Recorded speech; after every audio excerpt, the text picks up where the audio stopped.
तो फाइनली आज हम करने वाले एक 25,000 रुपीज का पीसी बिल्ड, जिसके अंदर भाई अगेन हमारा Athlon 3000G है। एंड भाई इस बार कुछ कंपोनेंट्स यहाँ पे चेंज होने वाले, जैसे कि हमारा कैबिनेट, पावर सप्लाई, रैम, बाकी सब कुछ ऑलमोस्ट सेम है। और इस वीडियो को आप एंड तक जरूर देखना, क्योंकि भाई इस वीडियो की तरह हम लोग गेमिंग बेंचमार्क आपको दिखाने वाले हैं। तो भाई वीडियो को एंड तक जरूर देखना। ठीक है गाइस, मैं इसके आप देख रहे थे टेकी बॉय। शुरू करते हैं आज का हमारा बिल्ड। Let's begin. ओके, सो इस बार भाई हमारे जो कंपोनेंट्स है आपको थोड़ा सा बता देते हैं। सबसे पहले हमारा motherboard MSI 320MA Pro VH, then आता है हमारा Athlon 3000G, 2 core 4 thread and 3.5 GHz इसका फ्रीक्वेंसी है। वेल भाई इन सब कंपोनेंट्स के जो प्राइसेस मैं आपको यही कहते मैं लिस्ट में बता दूंगा कि क्या प्राइस रहा है हर एक कंपोनेंट का। ठीक है, उसके बाद आता है भाई हमारा रैम 8 गैमिक्स D30 3200 MHz 8GB का सिंगल स्टिक रैम, जो कि देखने में काफी ज्यादा बढ़िया लगता है। उसके बाद आता है हमारा प्राइमरी स्टोरेज, जो कि एक 240GB का SSD M.2 SSD, जो कि किंगस्टोन की तरफ से आता है एंड काफी अच्छा M.2 SSD है। तो इस बार हम लोग M.2 SSD यूज करने वाले, क्योंकि अपने मदरबोर्ड के अंदर तो आपको M.2 स्लॉट मिल जाता है। और उसके बाद है हमारा हार्ड ड्राइव, जो कि है WD का ब्लू 1 TB 64 MB का 7200 RPM।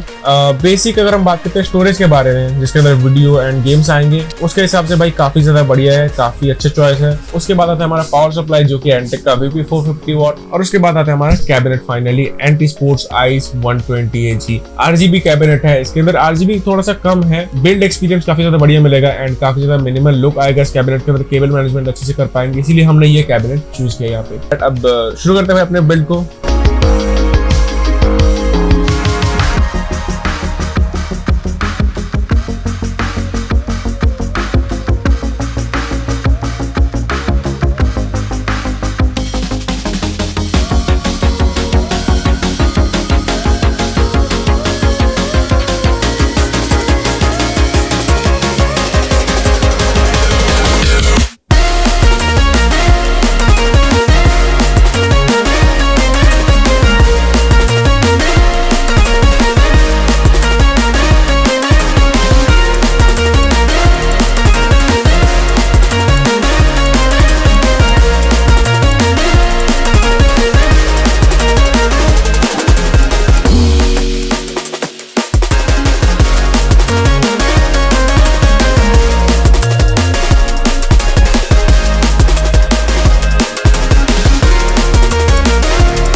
तो देख सकते हो भाई ये है पीसी एथलॉन वाला एंड और यहाँ पे चल रहा है अपना वैलोरेंट। साइड में देख सकते हो एमएस आफ्टर बर्नर जहाँ पे सीपीयू टेम्परेचर एंड लोड आप यहाँ पे नोटिस कर सकते हो, प्लस एफपीएस भी है यहाँ पे। और मेरे पास सिर्फ और सिर्फ वैलोरेंट है, बाकी सारे गेम्स है लेकिन मेरे पास कोई एक्सटर्नल हार्ड ड्राइव या फिर मतलब कुछ भी नहीं है। तो गेम्स को एक पीसी से दूसरे पीसी के ऊपर ट्रांसफर करना थोड़ा सा ट्रिकी काम है, काफी ज्यादा टाइम कंज्यूमिंग है, इसलिए मैंने वैलोरेंट को डाउनलोड किया और इसी को बेंचमार्क किया। एंड हाल फिलहाल में वैलोरेंट के अंदर कुछ अपडेट्स आए थे जिसकी वजह से इसका परफॉर्मेंस या फिर भाई ग्राफिक्स भाई थोड़े से बढ़ गए हैं, लेकिन ये गेम थोड़ा सा ज्यादा डिमांडिंग बन चुका है अभी के टाइम पे। करंटली मैं इसको प्ले कर रहा हूँ 768x1366 मतलब 720p के थोड़ा सा ऊपर with medium settings. And such बताओ तो भाई एक्सपीरियंस काफी ज्यादा अच्छा था, मतलब प्लेबल काफी ज्यादा प्लेबल था, काफी मजा आ रहा था खेलने में। एंड पता नहीं एक अजीब सा मतलब फीलिंग आ रहा था, काफी स्मूथ सा लग रहा था मुझे, पता नहीं क्यों, लेकिन मतलब ऐसा लग रहा था कि भाई रिस्पॉन्स टाइम बहुत घट चुका है। क्योंकि मेरे पास एक और पीसी है जिसके अंदर ग्राफिक कार्ड लगा हुआ है, लेकिन उसके अंदर मतलब एक्सपीरियंस थोड़ा सा डिफरेंट आता है, लेकिन इसके अंदर भाई थोड़ा सा डिफरेंट आ रहा था। दैट इज भाई बंदों को ऐसे ही हम पेल रहे थे। एंड बस भाई यही था आज का हमारा वीडियो। अगर आपको ये वीडियो अच्छा लगा है तो भाई प्लीज वीडियो को लाइक करना, चैनल को सब्सक्राइब कर देना, क्योंकि भाई पीसी रिलेटेड कंटेंट ही लाते हैं, तो कर देना भाई please. So thank you so much for watching, मिलता है आपको अगले वीडियो के अंदर, तब तक के लिए गुड बाय।